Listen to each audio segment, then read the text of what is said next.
This mic. All right. I think Okay, wait. Sorry. No, you're fine. Sorry, we're just miking Lindsay up here. So now I have to not be as loud? You have to be as loud. All right, sorry, we're just getting her mic pulled together.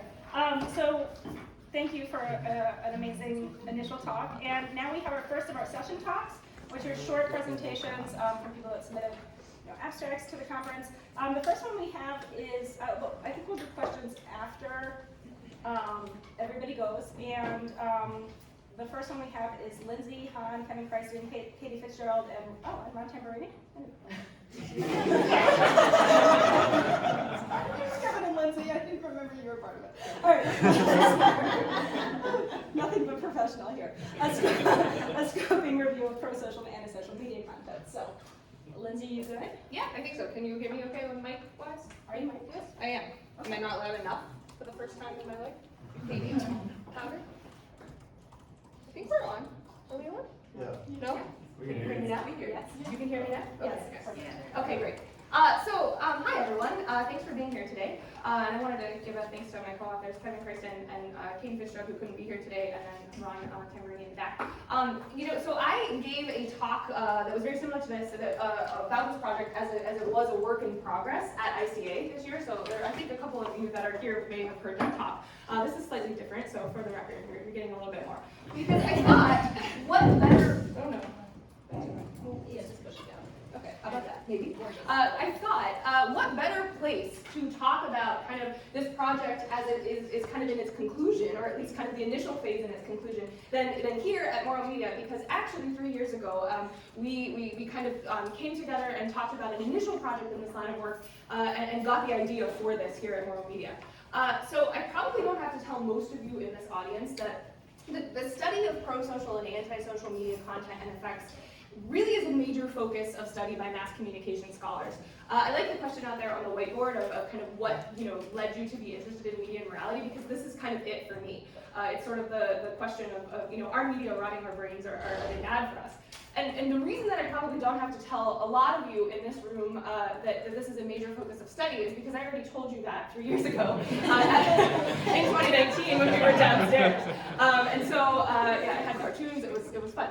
And so you might remember me talking about the fact that these terms are widely studied, but surprisingly there's no shared definition of these terms. We know that a good definition should identify the essential features of concepts, and that the absence of these essential features can inhibit our understanding of related processes, right? Because if we don't understand exactly what's going on in the content, or what's going on in the measures that we're using to measure the effects of those content, how do we understand how those two things are related? And so one of the other issues here is that when we have these definitional problems, it can lead to heterogeneity in meta-analyses. Prosocial and antisocial media content and effects is a widely meta-analyzed topic in media psychology. And we started wondering to what extent people are using these terms in different ways, or in maybe shared ways, and to what extent heterogeneity might be creeping into meta-analyses. So to put another way that Chris Carpenter used, and I think many other people in the meta-analysis methodology tend to use, is are we comparing apples and oranges when we're looking at prosocial and antisocial effects? So Tamborini and friends in 2019 proposed that maybe we should be using a comprehensive scheme of moral values that are just introduced in terms of moral foundations theory and the mind to kind of really define what prosocial and antisocial content and effects are. And so these moral values are thought to be evolutionarily developed to promote social cohesion and advancement. And so as Art already kind of introduced, so thank you for the legwork, these include care, fairness, in-group loyalty, respect for authority, and purity. And so in 2019, Tamborini and friends described or defined prosocial behavior as the upholding of moral foundation theory's moral values. So this includes things like acts of compassion, equity, team solidarity, respect, nobility, all kind of broadly construed. And antisocial behavior is the violation of these things. So again, kind of broadly construed.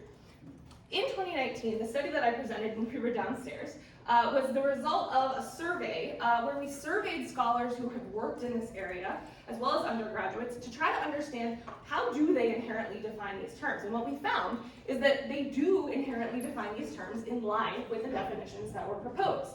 And so it does suggest that these moral values, these foundational moral values, are the essential features that people talk about when they use the terms prosocial and antisocial.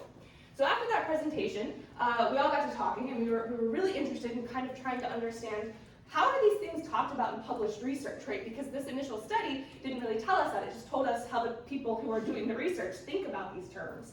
So we've tried to extend this work, and what I'm talking to you about today is that extension. How do scholars conceptually and operationally define these terms in their published work? With the idea that if we could kind of map the literature here according to these different moral values and make sense of how people are talking about prosocial and antisocial content, could we kind of lay the groundwork for more homogeneous meta-analyses? So for instance, maybe we're looking at all care effects, all fairness effects, all loyalty effects, and so on down the line. So this leads to our research questions here, where we were interested in understanding how frequently do prosocial and antisocial media content and effects, how frequently are they conceptually and operationally defined as exemplifying some of these moral values? Now, at the beginning, I talked about how any type of conceptual ambiguity here could lead to potential heterogeneity and meta-analyses. But we were also wondering, to what extent, if people are kind of talking about different things, when they talk about prosocial and antisocial, could that lead to actual heterogeneity within studies themselves? So this study actually laid a pretty unique foundation for answering the question of, to what extent is there heterogeneity in the moral values people are interested in investigating within studies themselves? So for instance, do I have a care stimulus, and am I measuring an effect that's sort of based in fairness, right? So we decided to investigate this as well. So 3 years ago, we pre-registered our study on Open Science Framework, our search strategy, as well as our kind of analysis plan. We conducted a systematic literature review where we tried to kind of grab as many articles as we could that featured a substantive focus on prosocial and antisocial effects and media content. This led to slightly over 1,200 studies, which was kind of a lot. So you can see why it maybe took us 3 years to do this. Happy to be on the other side of it. We then subjected these articles to a screening process where, again, I said these articles had to feature a substantive focus. This led to 370 studies themselves, 274 of which featured at least one definition that we could kind of extract. So once we looked at these studies, we tried to extract the conceptual and operational definitions. As I mentioned, 96 of them featured no definition of any terms, which is somewhat surprising. And then we were able to extract 8 other definition types. So what you see here is, for instance, we have, prosocial content conceptual definitions, prosocial content or prosocial effects conceptual definitions, the whole way down the line, right? Next, we were trying to extract the moral value that is exemplified by each of these definitions. And so to do this, we relied on human coders, and we put together kind of a master list of all of the Moral Foundations Dictionary words that exist in Moral Foundations Dictionaries 1 and 2, as well as the awesome extended Moral Foundations Dictionary from Freddie Hop and Friends. So for instance, an example of what we might have coded here would be if we see a definition like prosocial or helping behavior, we label that as care. We used human coders for a couple of really important reasons, mainly due to the fact that these definitions were messy in many cases, and so it was kind of useful for a human coder to kind of identify the context unit surrounding which, kind of what words were attached to prosocial versus antisocial. Happy to talk more about that later. And then pretty early on, we realized that lots of these studies focus on kind of general morality. So maybe they use the word altruism, but they don't really kind of neatly fit into one particular moral foundation category. So we added a general moral category to try to make sense of these as well. Here's the intercoder agreement for all study phases. Okay, so results. What do we get here? So again, we have these 8 definition types. And I'm sorry for the wall of numbers here, but pretty easy to make sense of when you consider that what we did here was conduct 8 separate chi-squares. So in each of these each of these 8 definition types, we have one chi-square. The bright orange numbers there are the overrepresented foundations for each of the individual definition types. And so if you just pay attention to the orange numbers, what you can see here is that the care foundation and this general moral foundation, or general moral category, were really the most overrepresented here, right? And so, for instance, this tells us that prosocial effects, conceptual definitions, are largely defined in terms of care. But, importantly, if you take a look at these middle categories as well, you can see there is still some variation here, right? So we do see this heterogeneity across studies and how they're talking about prosocial and antisocial, right?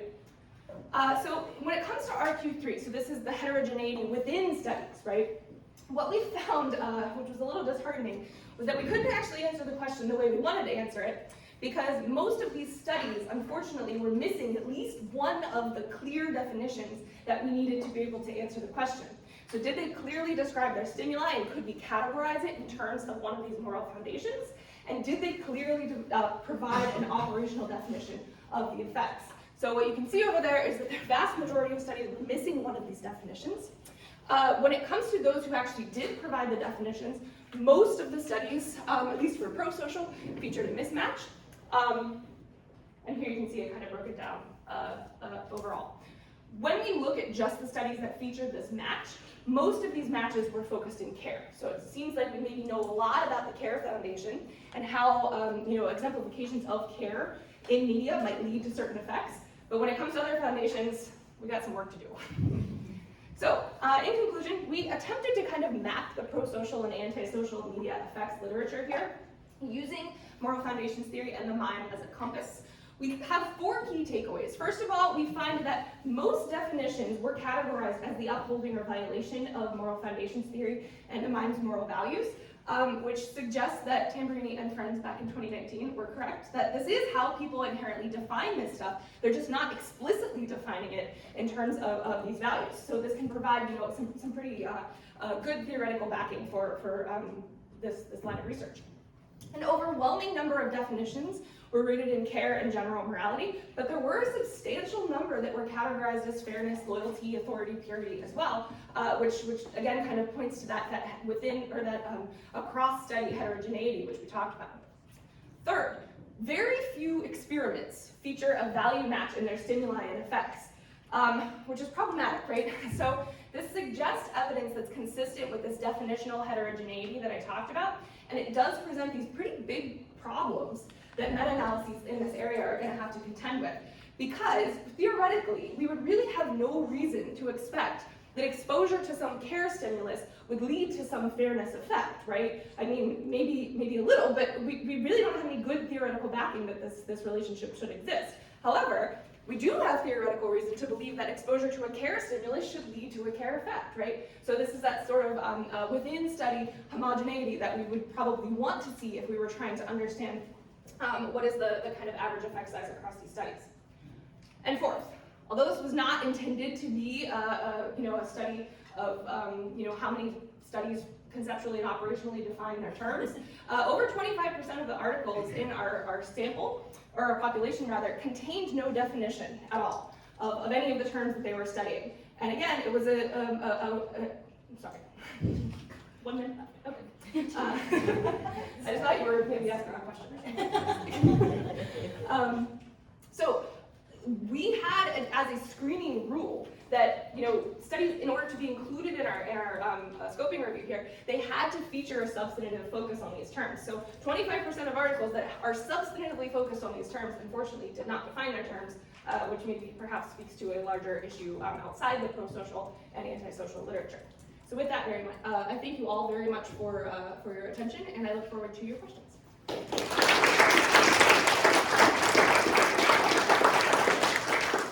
I forgot, since we're recording these, if we could do like 1 or 2 questions directly after each talk instead of all at the end, that would just make it a better unitization for me later. So if you don't mind taking any question or two. I don't mind. Okay, any questions?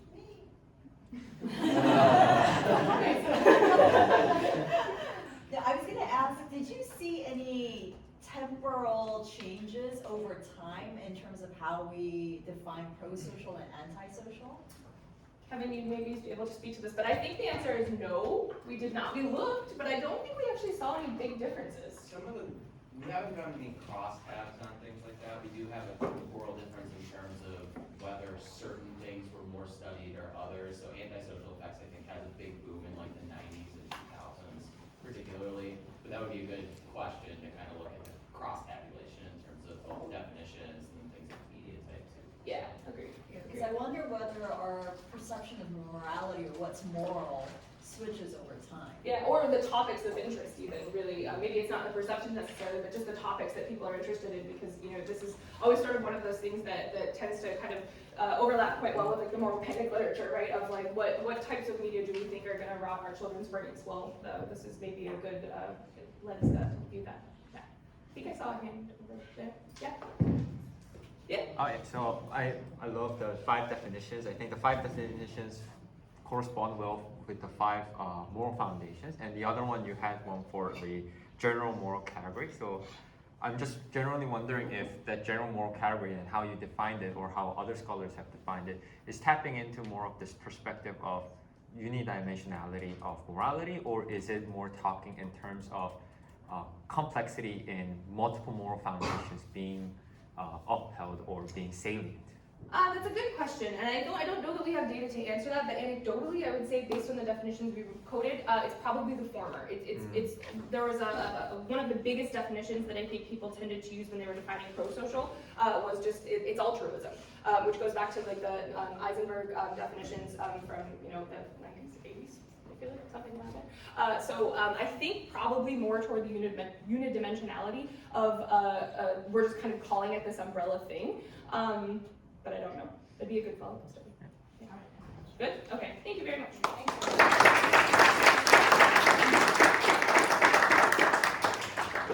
right, thank you very much, Lindsay.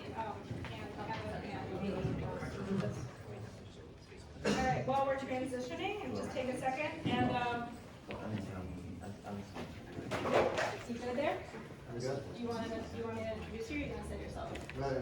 All right. So now we're going to hear about a 5-year journey to build a toolkit for testing and advancing affective disposition theory. Presented by Matthew Grizzard. Thank you. You're very welcome. Very descriptive. Yeah. So my talk, much like Lindsay, started out here as well. 6 years ago, it wasn't 5 years ago. I kind of fudged on the time a little bit. But 6 years ago, we were sitting in Ron's kitchen after having some drinks, and we were talking about, is this going to work?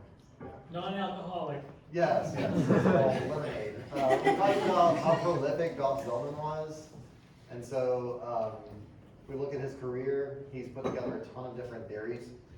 And we're talking about more than just being prolific. He's not just putting together a ton of studies. He's also extremely programmatic in his research. It was study after study looking at the same thing. And so I got to thinking, I was about 4 years out at that point. I was a professor at the University of Buffalo. Woo. Yeah, go Bulls. And, I was like, okay, what do I want to do with my career?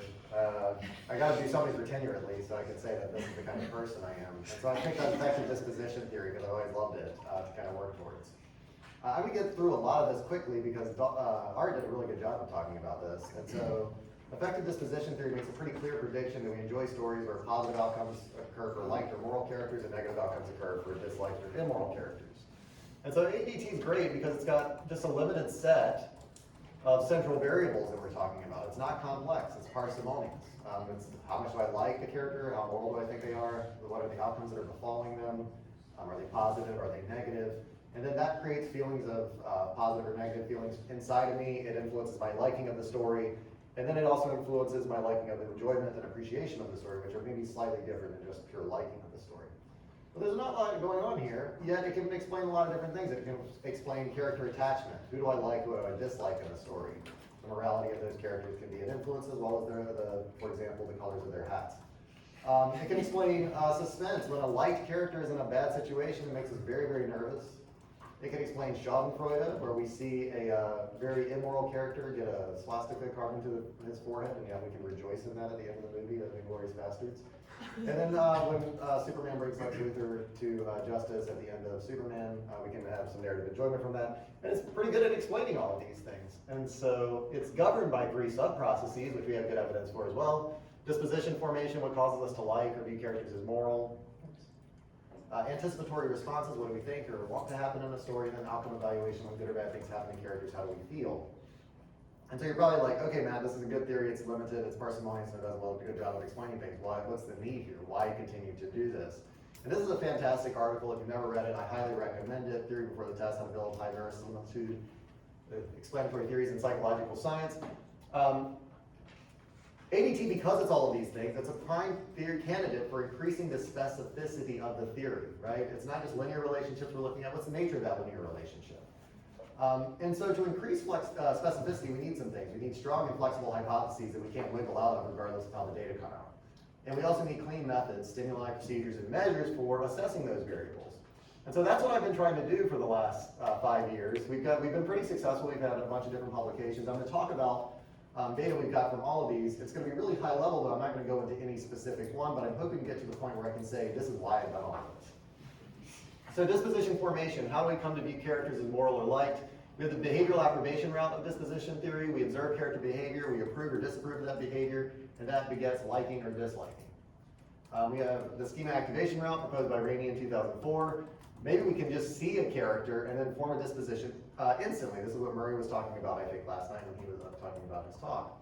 And so I was curious about this and I wanted to do this, so I created characters like this, right? We can clearly see who the good guy and the bad guy is here immediately. But we created these characters, we randomly assigned people to them and said, hey, evaluate this character. And it turns out this guy on the left, stage left, right, stage right. I'm looking at it the same direction as you guys do. The guy on the right. He's moral, he's warm, and he's competent.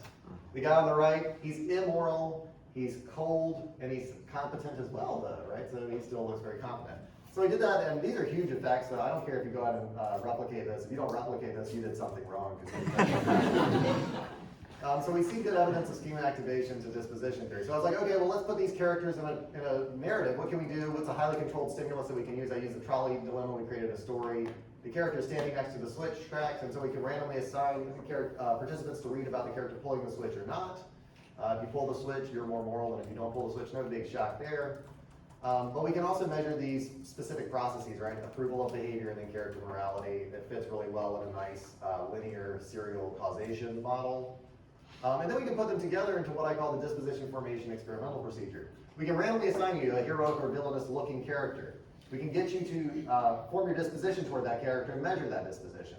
We can then take that character, put them in a narrative where they engage in an immoral and moral behavior that's randomly assigned, and then we can measure approval of behavior after that. And that gets us this. This is a model that explains both and it encapsulates both in a structural equation model or path model. We can see the effect here of character schema on moral judgment prior to behavior.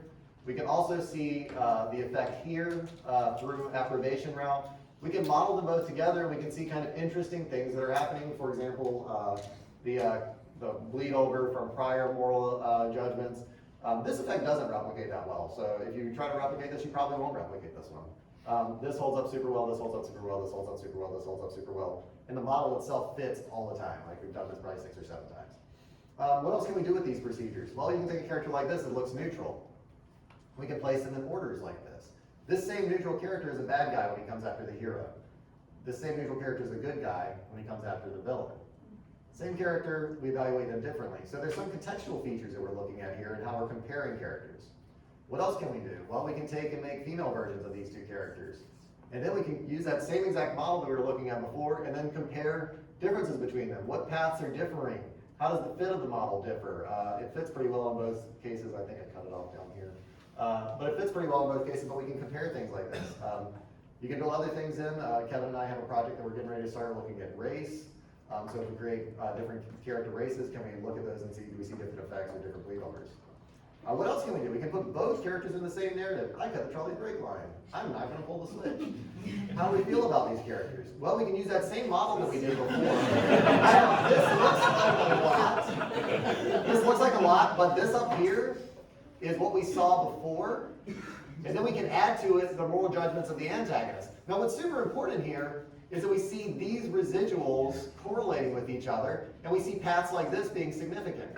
Now, what does this mean? It means I'm not judging the protagonist based purely on his behavior. My judgments of the antagonist bleed into my judgments of the protagonist. So it's a contextual feature, which we call character interdependence. So we're not looking at characters in isolation. We have to think about how the characters work together.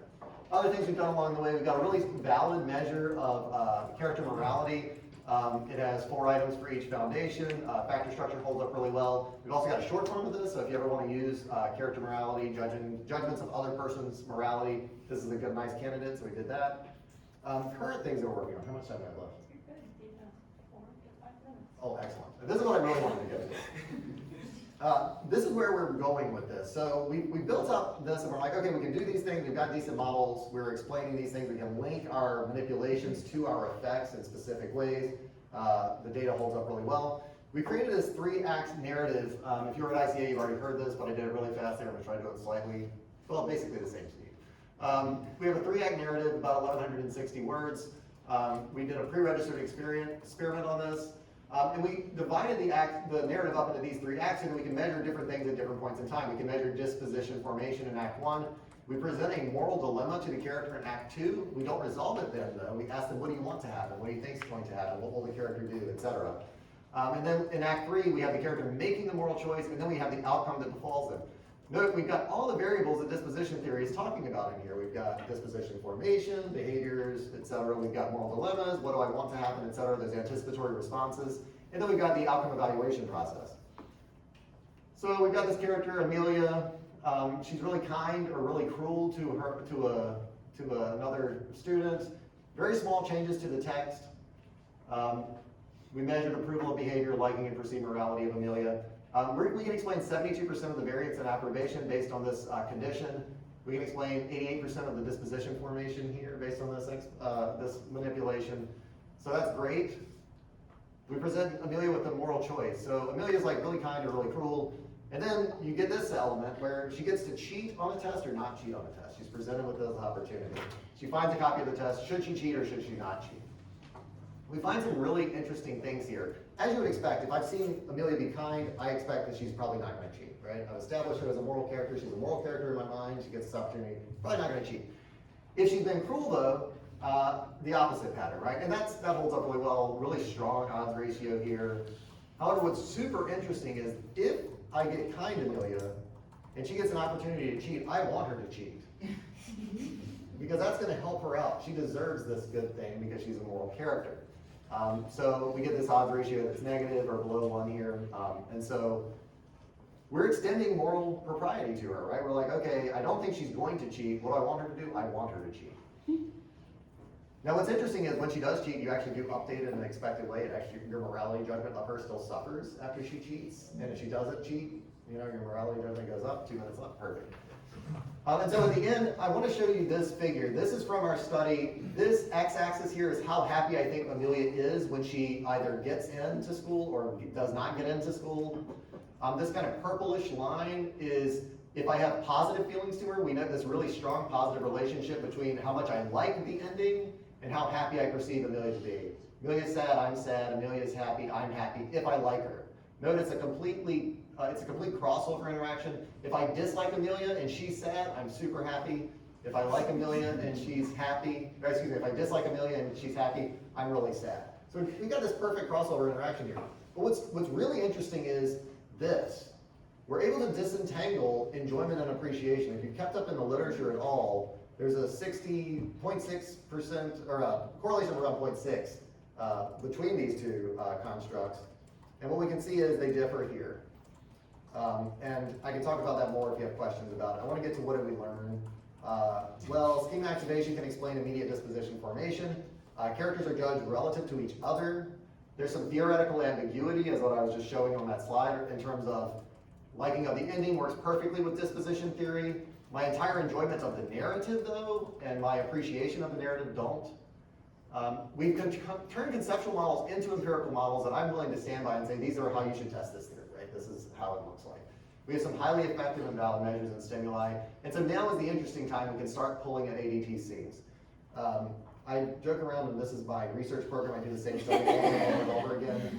But as of now, some would say, years now, you can basically do the same study over and over again. Now I know slightly more about disposition theory, not a whole lot. But if that's all I accomplish, I'm okay with that.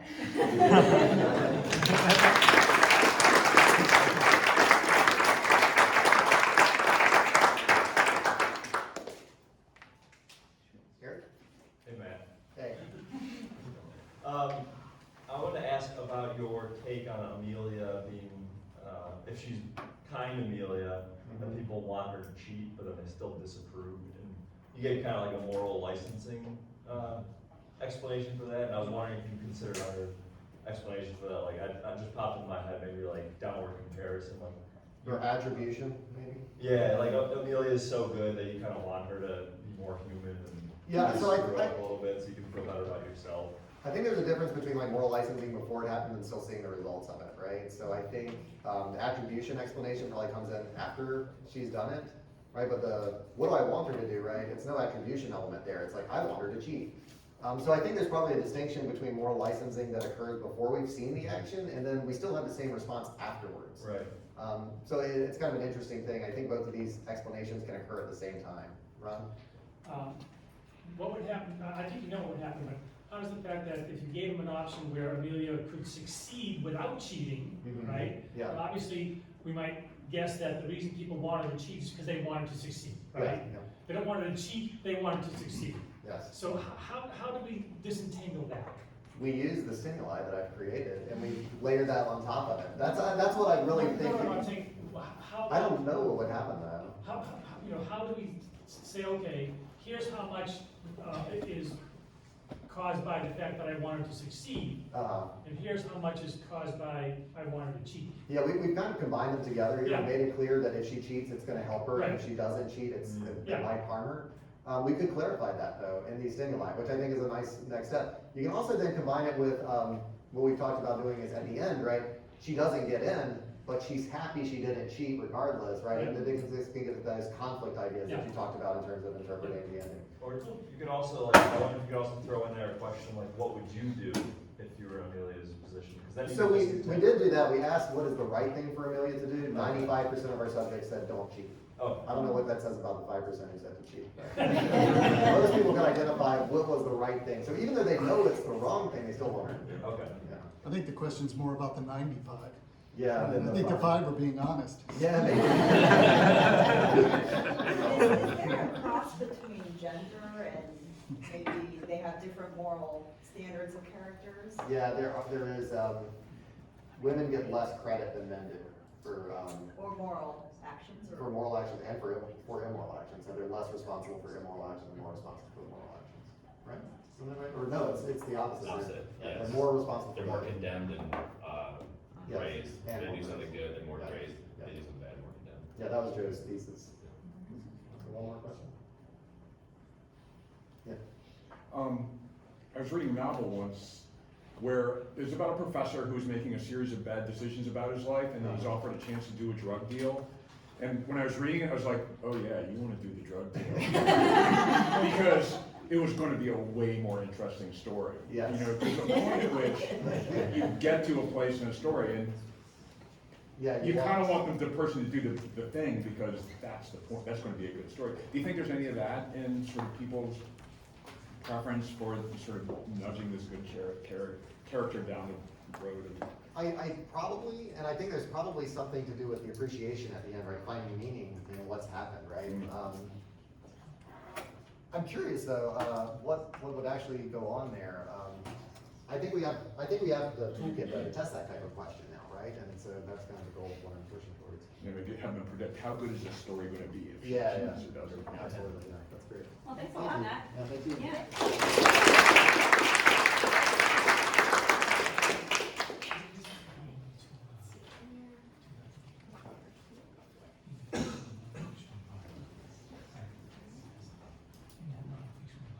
Okay. And now I'd like to welcome to the end Flory, who's going to talk about disgust, race, and solidarity in character engagement. Thank you. Let me begin by saying, first of all, I represent disciplinary diversity. I'm Exactly. from philosophy. And I may speak a different language, but I'm trying to make theory connect with the empirical.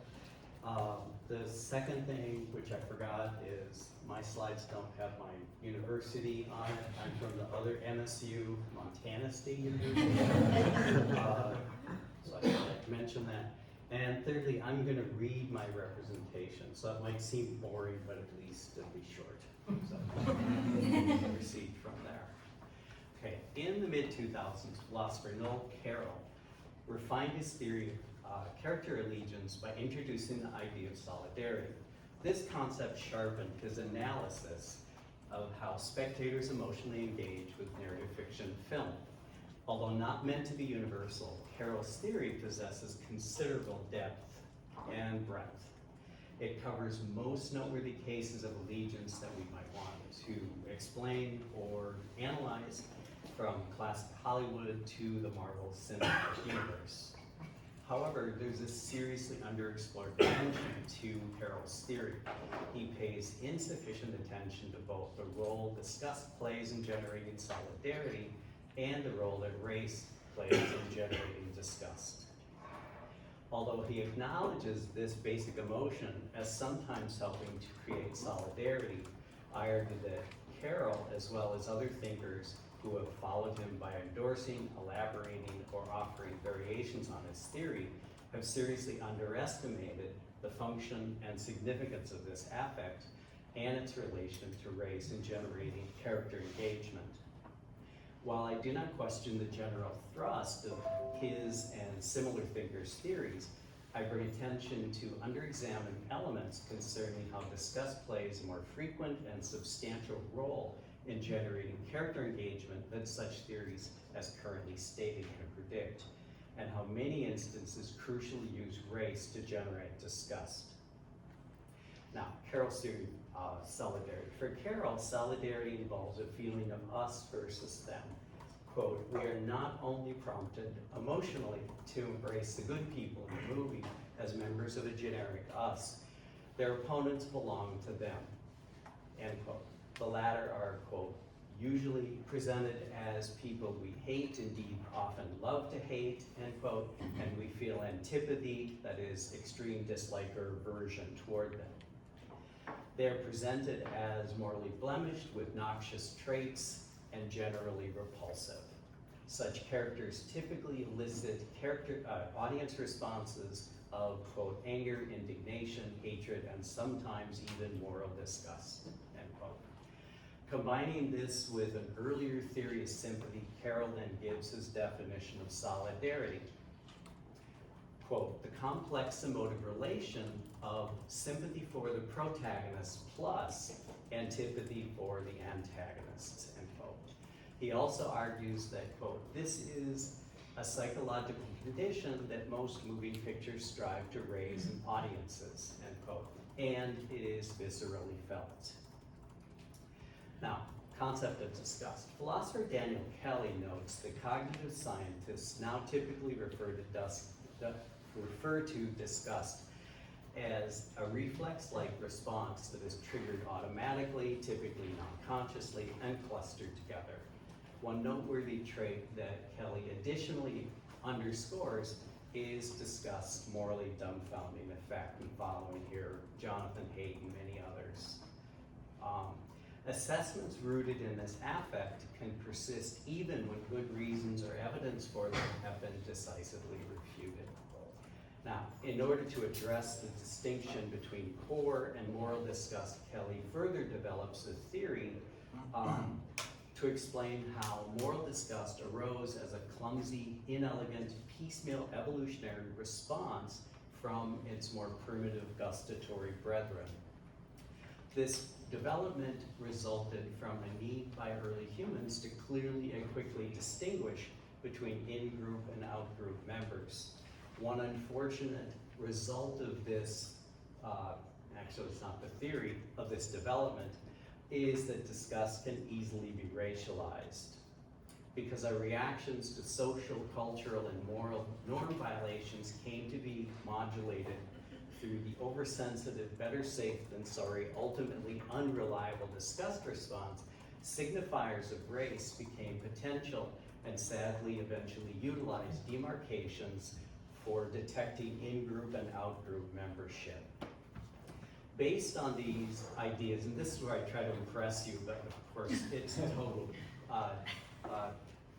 well, okay. So anyway, I did an extended survey of Westerns, colonial adventure films, war movies, Arab antagonist films, and revenge movies for possible instances of racialized disgust. I watched well over 100 Hollywood, European, English language films, both famous and forgotten, and I surveyed over 10,000 films through secondary literature.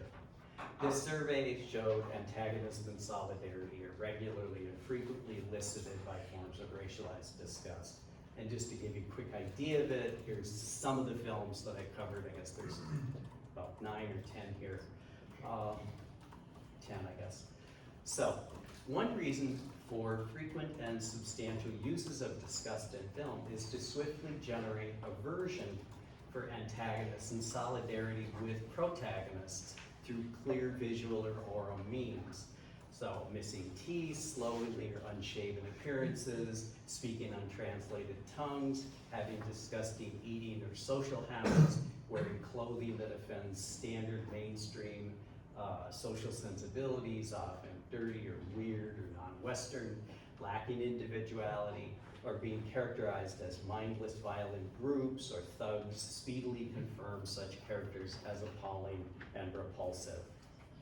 In a sense, this is merely an element of what Carroll calls criterial prefocusing.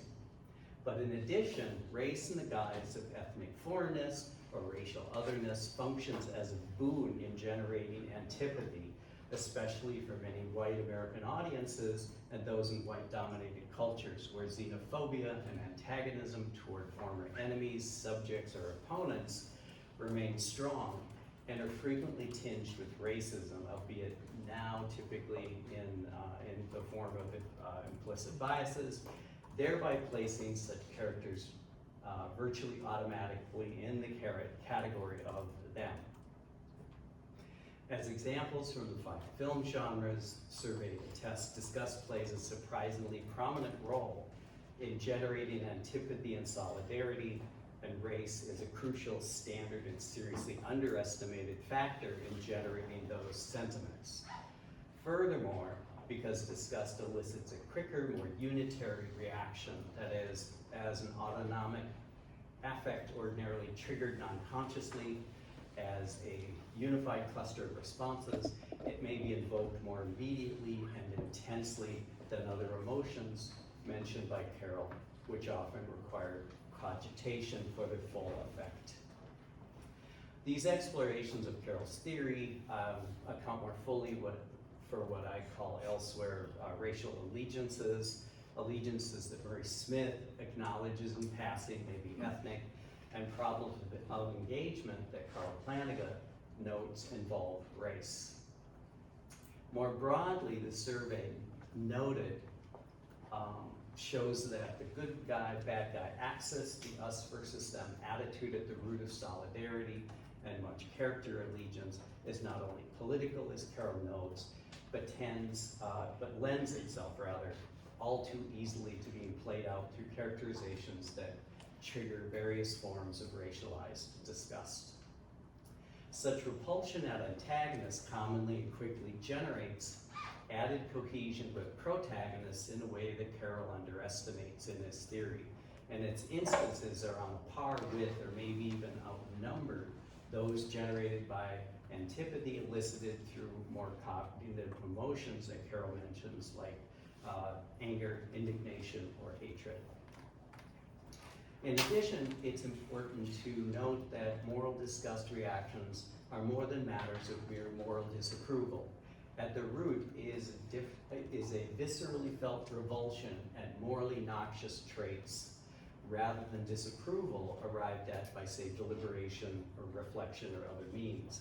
In general, the discussion of solidarity, the structure of solidarity strongly implies that many, perhaps most, audience reactions occur at automatized, non-conscious levels, thereby making disgust a quicker, more compelling, and intense response, especially given its overpowering, moral dumbfounding nature. The results of the foregoing analysis might be put in the following way. The good news is that Carroll's general theoretical model possesses even more breadth and depth than he argued. The bad news is that, as stated, it seriously underplays the roles of disgust and race. A frequent and significant amount of solidarity is racially motivated and due to disgust, or more precisely to forms of white supremacist racialized disgust. One helpful way to reconceptualize such phenomena, then, would be through the lens of implicit bias and embodied affect. With some adjustments then, Carroll's theory of solidarity could explain Disgust's many uses on behalf of white supremacy and perhaps other forms of racism too. But I haven't explored that much at all. Similarly affective would be related theories like those of Smith and Flanagan, both of which, like Carroll's, need to be supplemented or revised in light of the critical race theoretical analysis that I've outlined above. Admittedly, all these theorists acknowledge that racism poses challenges to be addressed through their respective theories.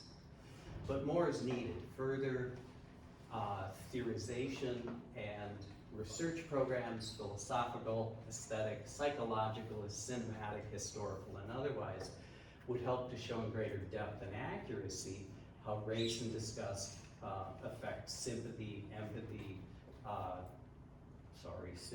antipathy, solidarity, engagement, and other concepts.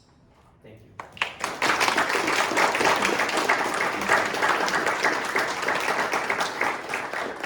Just to note, there's the select bibliography, and the full version is here, and if your university pays for film and philosophy, Carl?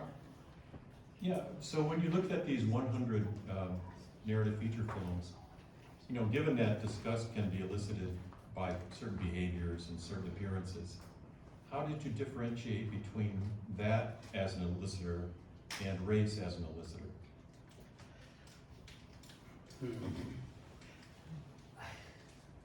Well, I guess I took the racial appearance to be significant, but I mean, in some of these films, the characters, the opponents, are sometimes just talked about. They're not even seen, and so the characterizations are just racially negative. And so, I don't know, maybe I didn't differentiate at all. But did you see any white villains that were also represented in a way that is conventionally disgusting? Well, it all depends on what you mean by white, well, right? And I'm not trying to fudge this. I'm trying to say that, you know, historically, over the course of Hollywood cinema, for example, what counts as being white has changed drastically, right? Because a long, long time ago, it meant to be a WASP, a white Anglo-Saxon Protestant. well, within the context of any given time period, then, I mean, Well, whatever is considered to be the norm, or yeah, I mean, there are a number of racial white villains who are kind of typed as white, but oftentimes the kind of disgust that is elicited by those characters is not this kind of disgust, but another kind. What I call moral disgust at racism, which is another feature of how disgust and race can kind of interact. okay, thank you. Yeah. I wanted to ask about, I know you're talking historically, but I'm thinking about kind of shifting standards in Yeah. Hollywood. The new sequel to Predator, Prey, right, features a Yes. Native American as a protagonist. Mhm. The villains are white, but I found it interesting, if you haven't seen the film, the villains are white, but they are also kind of othered because they're French, they speak French, they're French Canadians, they are not Americans. Mhm. And so I'm wondering, when you see these things, I'm thinking about the fact that we're often judging these characters in relation to each other. Do you think those things can generate disgust more because they're still othering the villain in that situation, even though it's a white villain? Well, again, the othering is to pick them out as disgusting whites, right? Mhm. And so it raises up conventional feelings of thinking they're racist assholes, forget the language. And again, that's a kind of moral disgust at racism. Okay. Thank you so much, Jim. That was excellent.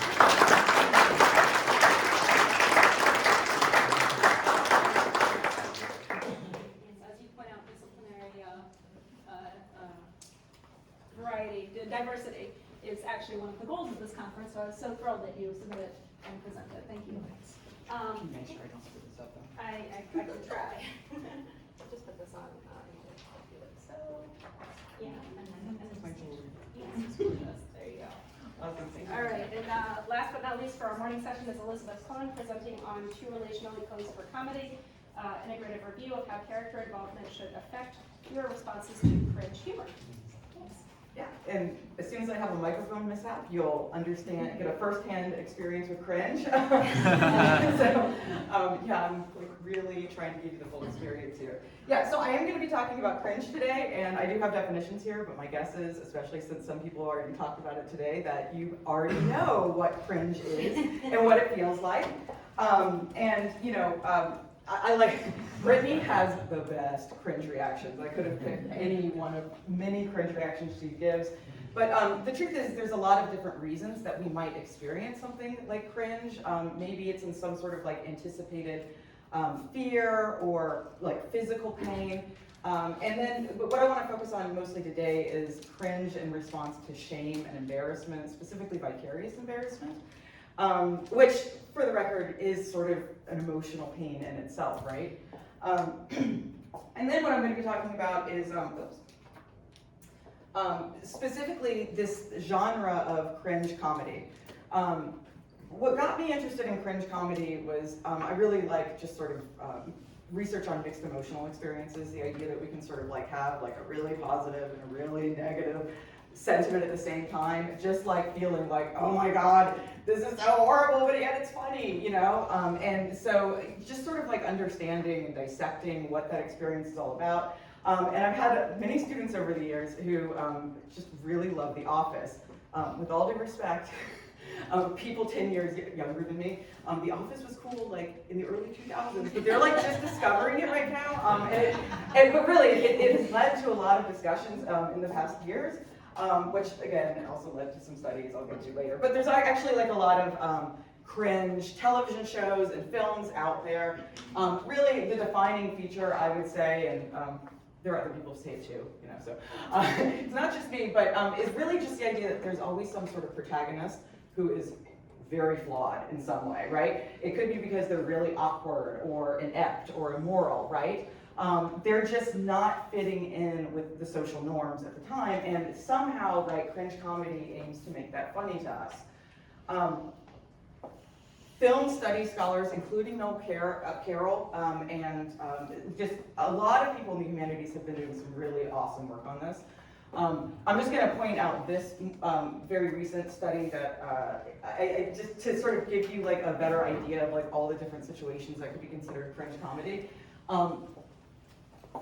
Meyer and her colleagues looked at, they argue that there's 4 sort of circumstances that can lead to a protagonist creating the affective cringe. And basically it comes down to, you know, if there's some sort of social norm or moral violation, is the character aware of it? And then was the violation intentional or not? So for example, any Succession fans out there? This is the worst. So what you're seeing here is a character who just realized that he sent a dick pic to his dad. And like, he's like, and this is like his like realization as he's like going through it. And it is the cringy, one of the cringiest moments I've ever seen on television. And again, the reason it's cringy is because he didn't mean to do that, but then you see him becoming aware of it. And you're like, oh my God. Another one, and oh, I'm sorry my Prezi's kind of down there, but this is the only part you need to see. Now, this is an old one, so I shouldn't criticize other people, but everybody, something about Mary. So this is where, you know, a situation where, kind of like the spinach and the tea scenario, where she put something in her hair that she thought was hair gel, but it was not hair gel. If you remember this, I'll just leave it at that because this is being recorded, and you know. But you know, but yeah, the cringiness there was the fact that she wasn't aware, and so the audience is just thinking about like, oh my God, what if she knew, right? How embarrassing is this? And then there's intentional transgressions where the target is very aware, and Curb Your Enthusiasm relies on this a lot. Larry David is walking out of the Holocaust Museum wearing shoes from Holocaust victims. And just deliberately so, and knowing it, right, see, you didn't laugh so hard at that one. But but that actually comes into this, because like this is the question, right? It's like, why are some things a little more cringy than others? And this, you know, Art brought up earlier, it's like, have you watched any of the old episodes of The Office? But the cringe works on different levels still, right? You know, and like this is when Michael Scott, he knew he was, you know, he understood, or like he thought he was doing something good, right? He was aware that he was making his employees like go into grossly stereotype, the race and ethnicity of different groups. But he didn't really understand that the transgression was bad, right? And so that's why it's kind of cringy. That was his diversity training. So, everybody has, the people who are looking at this are relying a lot on the benign violation theory to understand, like, okay, well, why would any of this be funny? Like, why is the Larry David thing more or less funny than, for instance, the Michael Scott situation? And basically, it's a very simple theory about why anything would be funny that argues that you kind of have to hit this sweet spot of something bad has to happen, something unexpected, something immoral, something, threatening, illogical, just, slipping on a banana peel like you're not expecting it. So something just, has to happen that's a violation of what's expected or normal. But it's only going to be funny if it's not too close, right? If it's not, if we look at it as being harmless. But if it's just harmless, then it's not going to be funny either. So the goal for any sort of person interested in comedy would be to like hit this sweet spot. It's not going to be funny. So, in the case of cringe comedy, the Larry David example, right? He's walking out of the Holocaust exhibit with shoes from the victims. Some people might not find that funny because it's not benign enough, right? Because they're like too close into that experience, right? Whereas other people, depending on their perspective, might find it a little bit more benign. And actually, the benign violation theory has actually a lot of different criteria in terms of what makes something benign or not. But one thing they haven't really looked at, interestingly, is like media-related factors, such as character involvement. But it does stand to reason, and this is kind of where we were going, that our relationship with those characters, with the protagonists that are committing these different violations or moral transgressions, should affect, how funny we find these violations. So, just for the rest of this presentation, I just want to talk about some of the things that we've been thinking about in terms of like, okay, well, how would this work? What do we know as media psychologists about character engagement? How would that factor into our responses to different types of cringe comedy? So this is something we're not actually looking at right now, but I think would be very interesting. If somebody else wants to jump in there, I don't know. But so thinking about Cohen's definition of identification, sort of like a merging of perspective, or even similarity, which is supposed to be an antecedent to identification. What's interesting about thinking about that is if you actually identified, which I know you're like, why would I identify with Michael Scott? But it's like, I don't know, because a lot of times these awkward characters, like in Fleabag, they actually are very relatable because of their awkwardness, But forget like feeling vicarious embarrassment. We're wondering if I wonder if that would actually create a vicarious shame reaction, right? Because you have all of these like just different personal attachments. We have already started looking at the role of parasocial relationships, and this is kind of consistent with a benign violation theory, which looks at if you're attached to somebody who's being embarrassed, it's going to be too close to home, right? It's going to be harder for you to find that funny. So we thought that would be what happened if people had a parasocial relationship with Michael Scott. Turns out, I can tell you a little bit more later, that wasn't the case. Parasocial relationships with a protagonist who was being, in this case, egotistical, which I think is part of it, actually buffered against people feeling cringy in response to what he was doing. But it was complicated because we were looking at how funny they found something, but also how cringy they found something. And it was basically the better they knew Michael Scott, the less they could relish his pain, but also like the more they could tolerate it. So we think that it's just because people were like, okay, he's being a jerk again, but because they know him and they have that attachment with him, they might be able to digest his cringe a little bit more. And then finally, something we're like currently working on right now is looking at the role of parasocial interaction. And the reason for that, and this is Scott's Tots, which is known as the cringiest episode of The Office because it was just so bad, right? But this got us thinking about how a lot of cringe comedies are mockumentaries, right? They use like these mockumentary conventions. And so what we want to start to do is think about like all of these different like filmic conventions that how they might be enhancing the cringe or maybe, sort of like buffering against it. And I think we're going to open this up to a larger study of telepresence, like you feeling like you're there, which parasocial interaction is like sort of part of the telepresence experience. So hopefully that'll work out. So but we also are concerned, thinking back to the Scott's example, we think that all of these effects, and this is consistent with benign violation theory, is going to be contingent on what kind of moral violation are we talking about. Scott's tots was really bad. The Larry David thing was like pretty bad too, so, we think that there's probably going to be sort of an interaction between like the filmic techniques, but also what the characters actually do and how severe a moral violation it's going to be. But yeah, stay tuned for that. How much time have I got? Well, I'll just say this. There's a ton of research to be done here. Again, the humanities people are like getting in it and it's awesome. But there's like a lot of stuff to do, like experimentally, like testing some of like those different, like whether intentionality and awareness has the types of effects they predicted. Thinking about different genres, reality is like one of these things that should affect how benign a violation feels. And I can't watch reality TV, I think for that reason.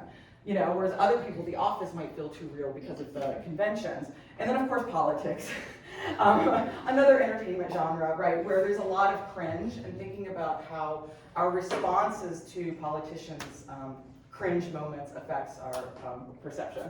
And then finally, we haven't even gotten here yet, but like, what does it all mean? Like, how do we actually respond to this when we do actually have these experiences, whether funny or too cringy?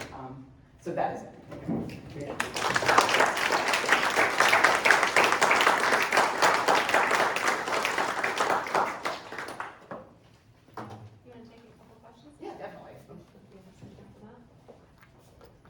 You focused a lot on cringe protagonists, and I was wondering if there's examples of cringe villains, or does like cringe undermine their ability to like be perceived as? Well, it's funny because I was just thinking about some of the other presentations, thinking about this idea of competence, right? And like in Matt's research, he was talking about how the villain was perceived as highly competent. I would say what's funny is like there's definitely villains. Think about What We Do in the Shadows, where they're like vampires, but they're like low competence, right? It's almost like I would argue that maybe, and I would have to talk to someone, again, maybe a humanities person who's thought a little bit more about this, it does seem like the cringiest things are because there's some level of competence that's missing. They could still have ill intentions, but they're not able to like sort of fulfill it. But I don't know, yeah. Yeah, so like I'm wondering like would it make us sort of like those villains more in a way? It's like there's a villain that they're sort of bad at that. Or not care, but it makes it benign, right? The vampires are trying to kill people, but it's funny. Like, all of a sudden because they're like really bad at it. Yeah, super effective. Yeah. Yes? Hi.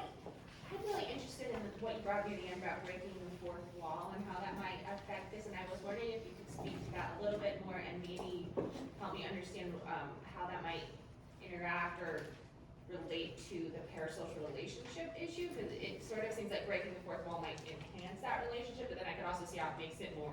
And to be honest, we've been looking at it separately. I mean, and we're looking at it, and especially now that we sort of had these unexpected findings where parasocial relationships did not enhance cringe. Right. So now we're like, but the first thing, breaking the fourth wall, again, and this is why I'm saying it was about parasocial interaction, but as the more we started talking about it, the more we think it's telepresence generally. Any sort of technical feature that's going to bring you into the situation where somebody's being humiliated is going to make it seem a little bit more, like, you know what I mean? And actually, one thing I wanted to bring up, actually, Matt mentioned character interdependence, and another really fascinating thing that I don't think we can integrate here is not just like sort of like maybe like the protagonist breaking the fourth wall, but think about The Office and like how Jim and Pam will break the fourth wall when one of the characters does something cringy. And so I think that there's probably, it's not just the relationship with one character, but just the idea that you're sort of in this social setting. Anything that brings you into the social setting where somebody's humiliating themselves or something like that should, again, if we're going by benign violation theory, just make it so that it's a little less harmless, maybe a little more cringy. But yeah, we've been wrong before. Ron? I'm assuming that you've given more thought than I have to why people watch this stuff, right? I might guess that people talk about downward comparison as being an important function. Is that fair, or Possibly. I mean, I want to say I don't think everybody does. I mean, I think that some of this stuff is too much. No, but those who do, I mean, yeah. When I think, so why should I be interested, right? My wife told me to be nice today, but I am interested, right? So, but why would I care about people watching this stuff? Well, I should care because a lot of people watch it, right? So why do they watch it and how does it affect people? That's why I'm saying if we look at how people respond to it, if this is a downward comparison, then how does that affect them going forward? Because the fact that a lot of people watch this stuff makes it important. It makes it socially important.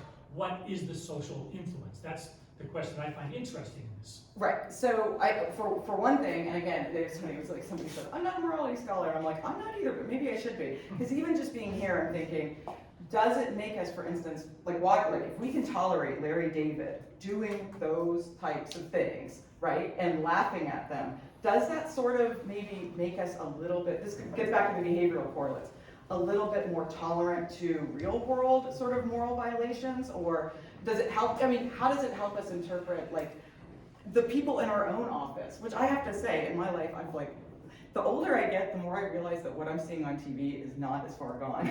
from some of these characters that are on television, it used to seem like a sitcom to me. It was like, oh, that's just like made up, and like, I don't know. But Ron, that gets back to the behavioral correlates. We haven't even, I'm really not sure. Okay, thank you. Yeah. Elizabeth, I'm sorry. Yeah. You want to take one more? Zip it, Okay, zip it. no, you can take one more. It was clearly a lot. Yes. Cool. Yeah. Perfect, thank you. So I was wondering, as you've been looking at this idea of benignness, have you noticed any kind of relationship between perceptions of what's benign, or how benign something is, and the textual presentation of the consequences or harm? Nope. So, it's like I'm thinking, okay. Yeah, no, I mean, we really haven't dug into that at all. I mean, like I said, this is so, and I mean this to be a credit to the other people who have been thinking about this for a long time, and I'm just like, I'm actually surprised it's taking social science a longer time to get in there. But we're really just trying to, like, again, I'm like, well, it seems to make sense that if the closer you are in real life, the more benign, you know, a violation should be. But the fact that it doesn't work this way here, I'm like, just like, okay, we've got a lot to start on. So, but no, it's a very interesting question. I'm sorry. Cool. Thank you. Thank you so much.